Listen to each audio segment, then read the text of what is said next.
আসসালামু আলাইকুম প্রিয় চাকরি প্রত্যাশী শিক্ষার্থীরা। আশা করছি আপনারা ভালো আছেন। আলহামদুলিল্লাহ আমিও অনেক ভালো আছি আপনাদের দোয়াতে। দীর্ঘদিন পরে আবারও নতুন আপডেট নিয়ে আপনাদের মাঝে হাজির হয়েছি। আজকের বিষয় খাদ্য অধিদপ্তর।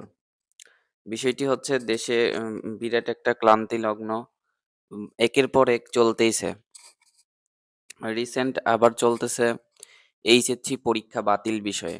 তারপরে ভারত থেকে পানির সংকটটি আবার চলতেছে। একের পর এক কিন্তু সংকট বাংলাদেশের উপরে আসতেই আছে।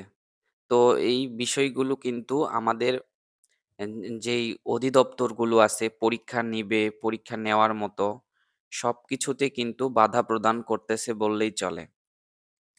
ইতিপূর্বেও আপনারা দেখেছেন খাদ্য অধিদপ্তরের পরীক্ষা হওয়ার কথা ছিল।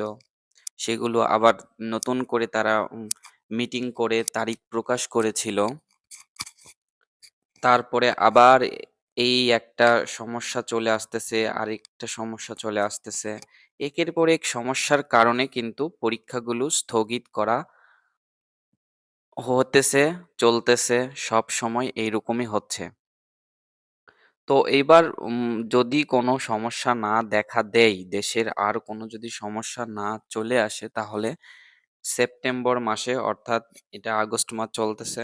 সেপ্টেম্বর মাস সামনে সেপ্টেম্বর মাসের ২৭ তারিখে সহকারী উপখাদ্য পরিদর্শক পদের পরীক্ষা নিবে এমনটি খাদ্য অধিদপ্তর জানিয়েছে। এটা কোনো মন গড়া কথা নয়। তারা অফিসিয়ালি বিষয়গুলো নিয়ে আগে আলোচনা করে তারপরে লিখিত নোটিশ প্রদান করে। এই বিষয়ে আগেও আপনারা অবগত ছিলেন, এখনো আপনাদের অবগত হওয়া উত্তম। যেহেতু গত ২৬ জুলাই কয়েকটি পদের পরীক্ষা অনুষ্ঠিত হওয়ার কথা রয়েছিল, সেটি কিন্তু কোনো লিখিত নোটিশ প্রদান করেনি। এবারও তার ব্যতিক্রম কোনো কিছু নয়। তাই আশা করছি আপনারা আপনাদের মতো করে উম উম সুন্দরভাবে প্রিপারেশন নিবেন। আর এদের ওয়েবসাইটে দেখুন অনেক বড় কিন্তু একটি আপডেট চলে এসেছে। একটু লক্ষ্য করলে দেখতে পাবেন মাননীয় প্রধান উপদেষ্টা অর্থাৎ এখানে কিন্তু জননেত্রী শেখ হাসিনার ছবি দেওয়া ছিল। অর্থাৎ তিনি সরকার থাকা অবস্থায় তার বাবার ছবি ছিল, তার ছবি ছিল। বর্তমানে ডক্টর ইউনূস প্রধান উপদেষ্টা খাদ্য মন্ত্রণালয়ের। অর্থাৎ এটা ছাড়াও আরো অনেক কয়েকটি মন্ত্রণালয়ের কিন্তু প্রধান উপদেষ্টা উনি। তারপরেই দেখুন ইসমাইল হোসেন এনডিসি সচিব অর্থাৎ ইনি কিন্তু মহাপরিচালক এই দপ্তরের।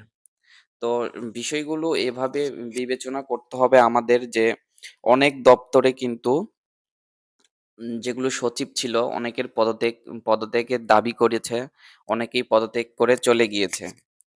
তার মানে এইটা নয় যে খাদ্য অধিদপ্তরেরও চলে গিয়েছে বা চলে যাবে।